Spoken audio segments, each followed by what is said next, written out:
YCP హయాంలో అధికారులు విచ్చలవిడిగా విధులు నిర్వహించారు.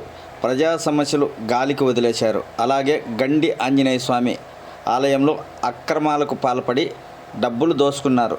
అన్నిటిపై సమగ్ర విచారణ జరిపిస్తామని ఎమ్మెల్సీ భూమిరెడ్డి రాంగోపాల్ రెడ్డి మీడియా ద్వారా వెల్లడించారు. దానిపైన కూడా విజిలెన్స్ విచారణ చేస్తాం. ఖచ్చితంగా సంబంధిత ఈవో గారు మళ్ళీ ఇప్పుడు ఆపసోపాలు పడతా ఉన్నాడు.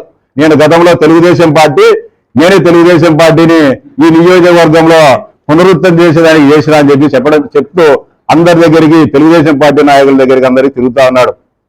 సిగ్గుండాల.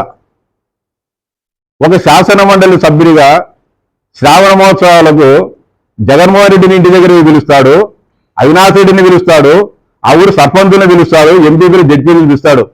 పులివెందుల నియోజకవర్గానికి ప్రోటోకాల్గా ఉండే ఎమ్మెల్సీని పిలిచాలని ఇంగిత జ్ఞానం ఇవ్వకుండదా? కనీసం కరపత్రాల్లో పేరేయాలని ఇంగిత జ్ఞానం ఉండదా? ఇట్లా టోళ్ళందరినీ మేము మళ్ళా ఇలా పెట్టుకొని ఈ ప్రజల చేత చీవాట్లు తినాలనే దుస్థితిలో తెలుగుదేశం పార్టీ లేదనేది గండి క్షేత్ర ఈవో గారు తెలుసుకోవాలా. మరో 4-5 రోజుల్లోనే విచారణ ప్రారంభమవుతుంది. ఖచ్చితంగా ముకుందరెడ్డి గారు అవినీతి అన్యాయాలు చేసింటే శిక్షింపబడతాడు.